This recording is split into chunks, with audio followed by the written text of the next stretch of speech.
I'm May, 27 years old. And in every way that matters, my grandfather William was the parent I truly had. At age 15, my biological parents dropped me off at his doorstep like I was excess baggage, chasing after a new life overseas. Grandpa brought me up in his stunning mansion, gave me unwavering love, and redefined for me what family is supposed to be. Following his recent death, I inherited his estate and $11 million.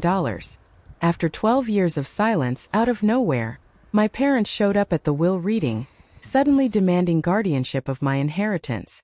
They thought they'd outsmarted everyone, until my lawyer arrived with a folder that left them visibly shaken.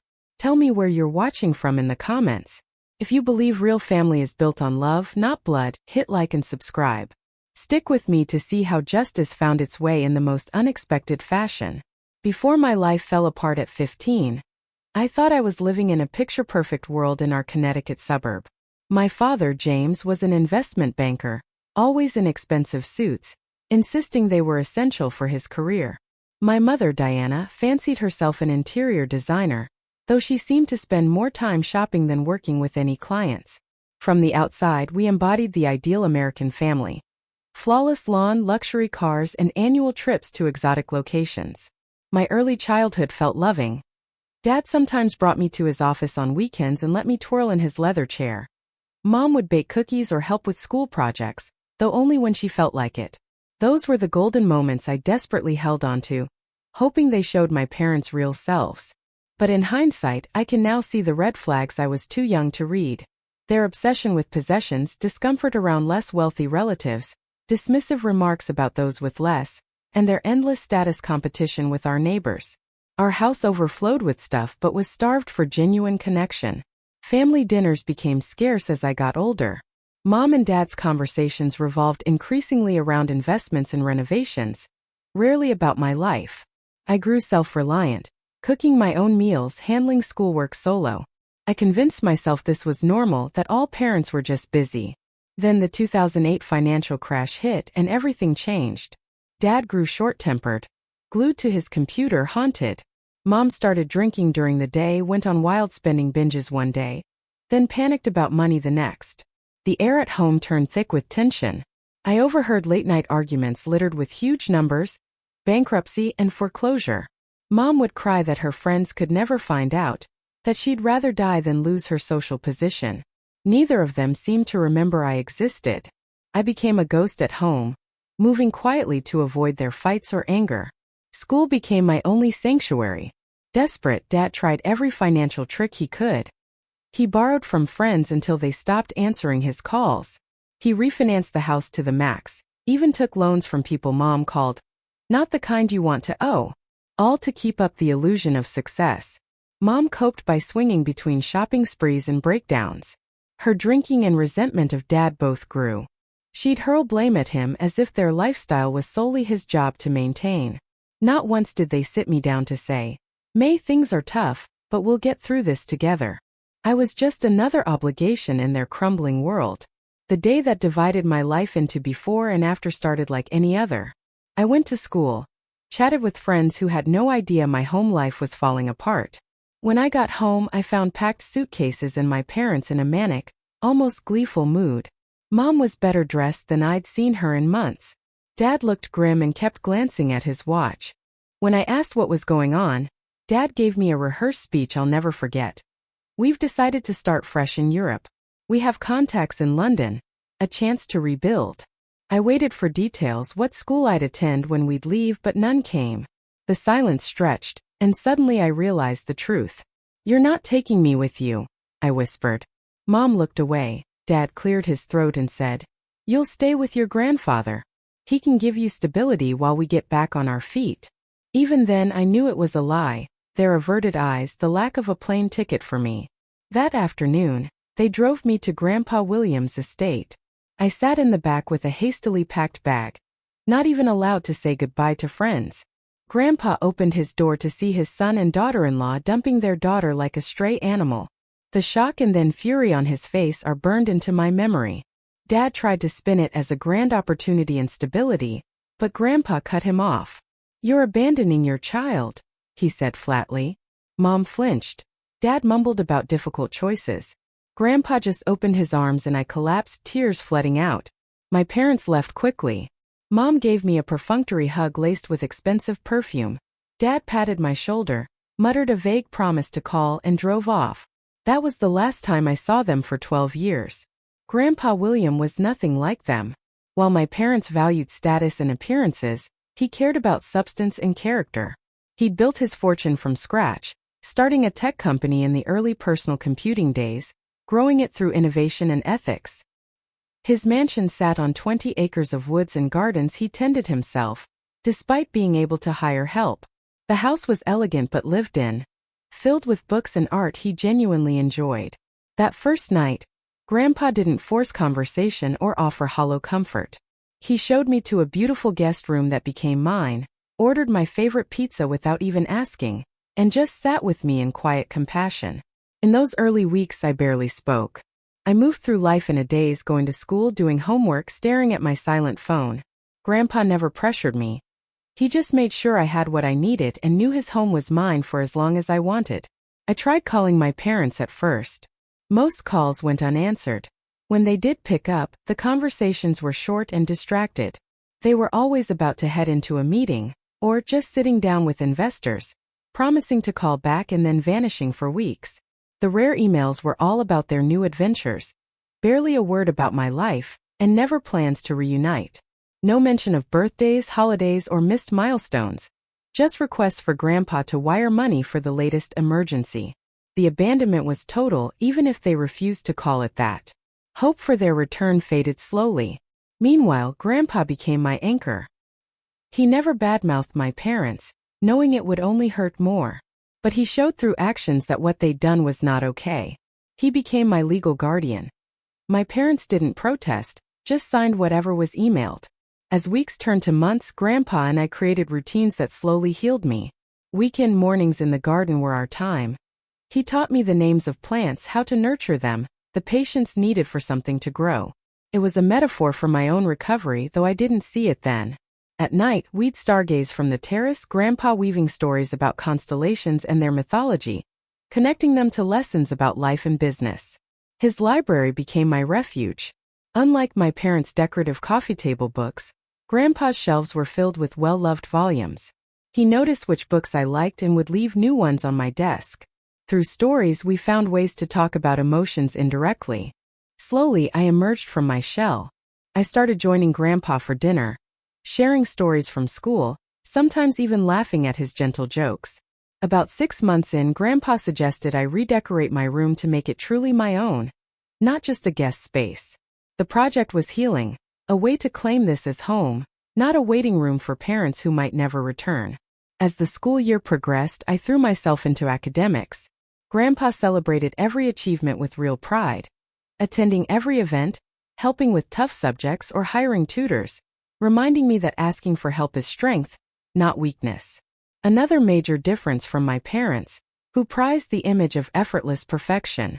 I learned about Grandpa's business and philanthropy, and unlike my father, who only cared about profits, Grandpa talked about using innovation to improve lives and about responsibility to employees and community. He took me to his company, introducing me to everyone from the janitor to the CEO, all of whom respected him for who he was, not just his title. That's where I met Elijah Thompson, Grandpa's lawyer and old friend, who told legal stories that sparked my fascination with justice. For my 17th birthday, Grandpa gave me driving lessons and eventually a car, nothing flashy, just something to make me independent, a value he said was too important to wait for. My parents' rare communications became more transparently about money. When Grandpa started demanding details before sending funds, their messages dwindled. It hurt, but it helped me accept that I wasn't their priority. By my senior year, I had a new life, friends who accepted me, teachers who encouraged my ambitions, and most importantly, Grandpa who modeled unconditional love. When it came time for college applications, Grandpa encouraged me to aim high, caring more about my growth than prestige. When I got into a top university for pre-law, Grandpa was the one dancing in the kitchen with me, displaying my acceptance letter on the fridge, like any proud parent would. College marked a new chapter. Grandpa helped me move in, striking the perfect balance between helping and letting me go. Before he left, he hugged me tight and slipped a letter into my hand. A letter I'd reread through tears in my dorm room later that night. He funded my entire education, calling it an investment in my future, never using money as a means of control. Unlike my parents who always weighed love against the cost of lessons or camps, I thrived in the academic environment, especially in constitutional law and civil rights, fueled by my own history of injustice. Making friends in college brought new challenges, with innocent questions about family triggering complex emotions. Sometimes I'd give simple answers. Other times, I'd share my story and discover that others had experienced similar things. One particularly hard day was during my sophomore year graduation, when my roommate's family invited me to dinner, and I left early, overwhelmed by the contrast to my own situation. I called Grandpa that night, finally letting myself grieve the loss not just of my parents, but of the idea of a normal family. That summer, Grandpa gently suggested therapy. He wasn't unwilling to help, but recognized some wounds needed professional care. Therapy became a turning point, helping me process the fear, anger, and guilt I'd carried for years. Meanwhile, Grandpa was aging. I noticed the small changes: unsteady hands, needing rest, searching for words. I called more often, visited on weekends. During my junior year, Grandpa had a minor heart attack he brushed off as indigestion. I found him in the hospital, looking vulnerable for the first time. Doctors talked about new routines and medications, while Grandpa hated every minute of being the patient. That scare led to many heart-to-hearts about life, legacy, and what truly matters. "I never regretted having you live with me, not for a moment," he told me. "Your company has been the payment." He was preparing me for a time when he'd be gone. I was accepted to law school at the same university, which allowed me to stay close as Grandpa's health slowly declined. I spent more time at home, often studying in his library with him nearby. He insisted on attending my graduation, cane in hand, cheering me on as I got my diploma. My parents never even responded to the announcement.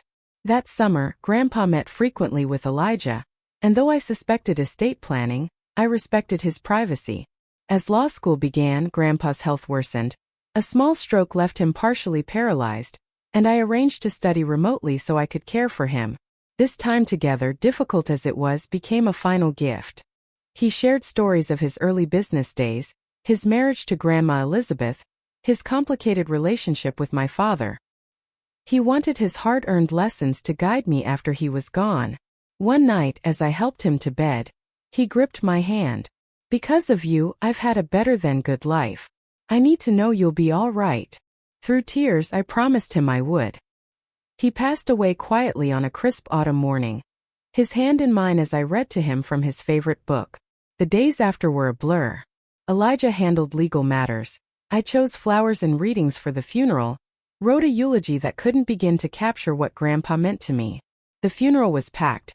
Business associates, neighbors, charities, former employees, all sharing stories that expanded my view of who Grandpa was. Through it all, I kept expecting my parents to show up. They didn't, sending only a generic floral arrangement. 3 days after the service, Elijah called about the will reading, mentioning he'd finally reached my parents, who wanted to attend. I felt a mix of anger and a faint foolish hope that they might actually care about Grandpa's loss. The next day, a luxury rental pulled into the driveway.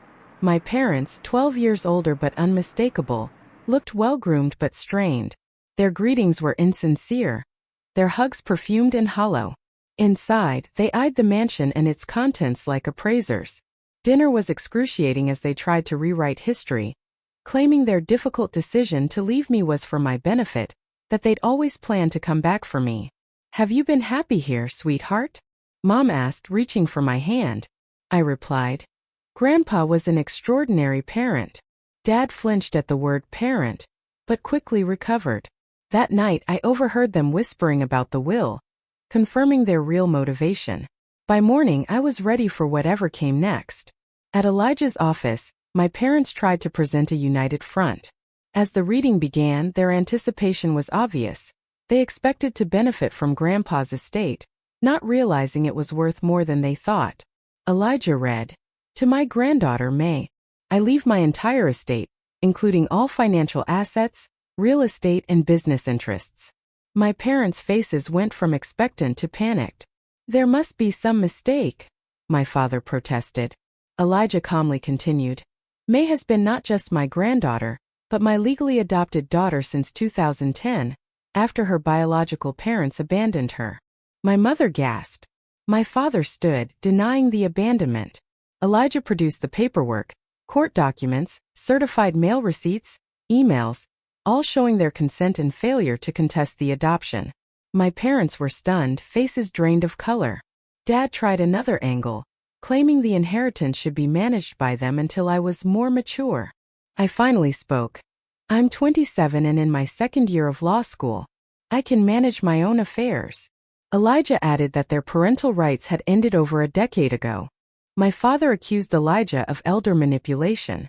Elijah calmly stated the will was properly executed and well documented, and that any legal challenge would bring their parental history into public view. My mother started to cry, dabbing at her makeup. This isn't how families should treat each other. I met her gaze and said, yes, being cast aside by family is painful. I learned that lesson from you. Realizing the magnitude of their loss, my parents panicked. Despite Elijah's warning, within a week they hired a notorious estate lawyer and began a campaign to contest the will, even tipping off the media with false allegations against me. My reputation suffered, but Elijah assured me the truth would win out. The legal battle was grueling. My parents portrayed themselves as loving victims, while their real motivation and financial desperation became clear through discovery. Grandpa's meticulous documentation of everything, every money request, every legal form, left no doubt about their abandonment. Their strategy backfired in court. Under cross-examination, my parents' narrative unraveled, exposed by their own emails, financial records, and the complete lack of contact or gifts for 12 years. The judge, moved by my testimony and journal entries from my teenage years, saw through their facade. The ruling was clear. The will stood, the adoption was valid, and I was the rightful heir. My parents reacted with fury and accusations, but it was over. They began harassing me. Calls, emails, even showing up at my home and campus, until I obtained a restraining order. Even then they persisted, pushing their narrative in the media, trying to sell family stories for cash. After another incident where they violated the restraining order, I confronted them one last time. I told them, you made your choice 12 years ago. You don't get to come back now, expecting access to a life you abandoned. Grandpa taught me what family truly means, something you never understood. The police arrived, and my parents were removed from the property. After that, they finally disappeared from my life, returning to Europe in defeat. The respite allowed me to grieve and focus on building Grandpa's legacy. 1 year after the courtroom battle, I launched the William Harrington Foundation, converting part of the mansion into headquarters for community service and education. I passed the bar and opened a family law practice, focusing on clients who had experienced abandonment, using my own experiences to help others. The mansion, once a symbol of loss, became a center of purpose and healing. I mentored a scholarship recipient, Zoe, whose parents had abandoned her for addiction. Our bond, forged in shared pain, reminded me daily of Grandpa's lessons. Therapy remained part of my routine, shifting from healing old wounds to building a meaningful life. One day, I received a letter from my mother, brief, reflective, admitting regret but not asking for forgiveness. I filed it away, recognizing it as the final page of a chapter one no longer needed to revisit. As I sat in Grandpa's favorite garden spot, I realized the estate had become the foundation of my strength, the inheritance a tool to help others, and Grandpa's love the true legacy. The 15-year-old girl left on the doorstep could never have imagined the woman she would become, shaped by choices, pain, and the unwavering love of the family she found. What defines family for you? Is it shared DNA? Or those who show up with love and support? Has someone stepped in for you when others stepped away? Share your thoughts below. If this story resonated, like and subscribe for more stories of resilience and redemption. And remember, being abandoned doesn't define your worth or your future. The family we build can be stronger than the one we're born into. Thank you for listening to my story.